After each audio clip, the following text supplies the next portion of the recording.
So I'm looking at all these different ways of generating a shared orientation. And visions, ideals, purposes, these are all forward-looking kinds of things. We are striving for these things, but we're striving for them together.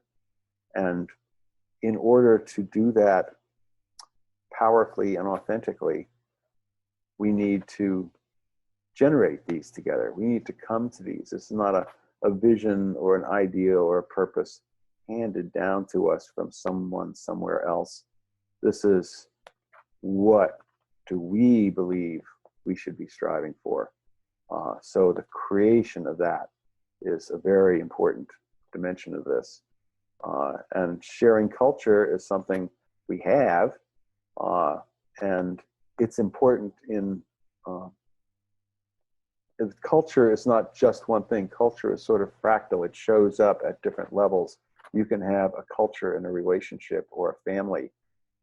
You can have a culture in a company. You can have a culture in a community or in a society, or in people who speak the same language, or people who are in the same profession. So there's all these different levels of culture, and it's nice to have a shared culture as a common ground to work with, and knowing that we are always kind of co-creating that culture together.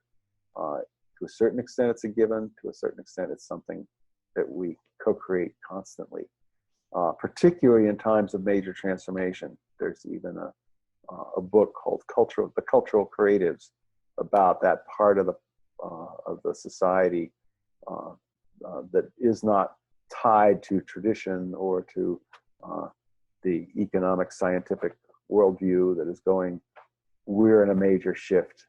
We have to find new ways to do things. And many different people are participating in this effort to create new cultures. So that's a generating shared orientation that's going on all over the place. And then there's the little, the general agreement of consensus.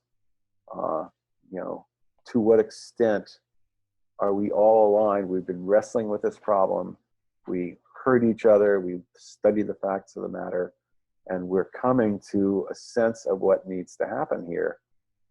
And if we're kind of all generally agreed, we still have diverse perspectives, we're generally agreed this makes sense to move forward from a meeting or an act of trying to work through a problem.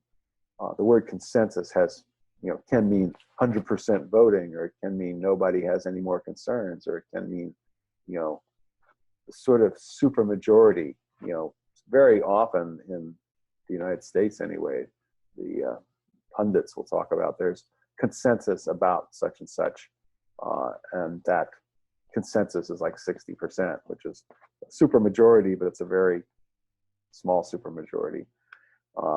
People who are striving for a shared orientation or general agreement in a decision-making process will often, if they can succeed, if there's thousands of people involved, the chance of getting 100% on the same thing are really small.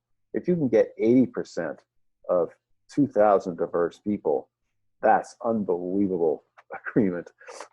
So there's, this is in the realm of shared orientation. It's not this particular pattern is looking at all the different ways we try and do that and the extent to which we succeed at doing that. But there's an active looking for an orientation that we all feel good about. So we value co-creating common ground together. And that's an ongoing multidimensional process, all the different realms and scales.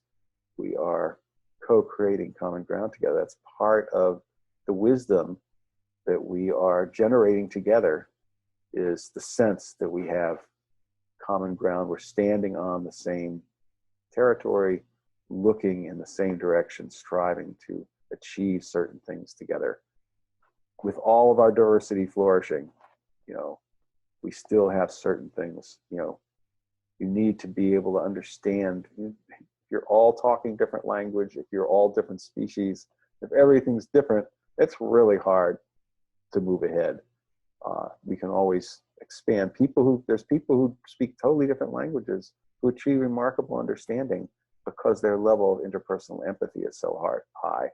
So there are different ways to pursue this, but all those different ways are searching for some common space to occupy together, and some sense that we're moving in a direction we all feel good about.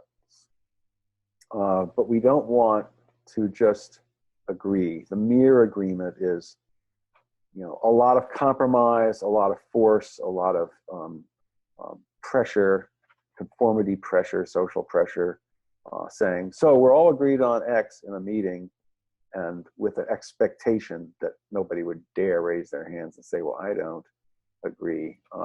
That's the kind of thing we're trying to avoid. It's not really shared orientation when we have used force of argument, force of, tanks, force of whatever to ensure that people do things.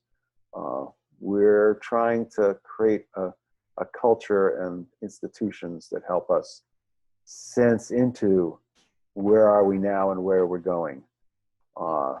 And adjusting, we're all kind of adjusting together, feeling our way, adapting to circumstances we share an understanding of what's happening. We share an understanding of how each other thinks and feels about it. We share a desire to move forward together well, and what that looks like is constantly shifting. I live in a cooperative house where that's the spirit of what we're trying to do. That's like the phrase co-sensing came out of conversations with Jim Ruff, the founder of Dynamic Facilitation. And I've been exploring in the house of, 8 to 12 people for more than a decade. What does it feel like to feel our way together? How do we go about doing that?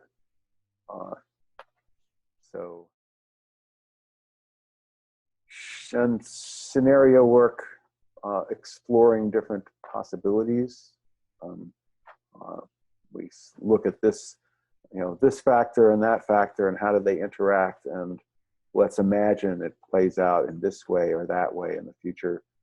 We're trying to sense into that together and feel what it feels like, and feel what kinds of agreement and disturbance comes up among us when we look at that possibility or that possibility.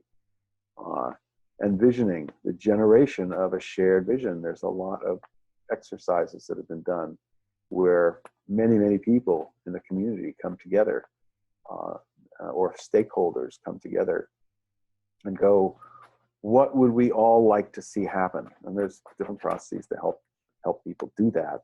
But the ultimate aim of it is, here's something we all really would love to have happen. And then what are our roles going to be in doing that? So that's, again, shared orientation. Consensus process, the most elegant way I know of doing consensus process is continually exploring who else has information about this, who else has ideas on what's important to attend to, what kind of information do we need to consider in this, different perspectives that people have.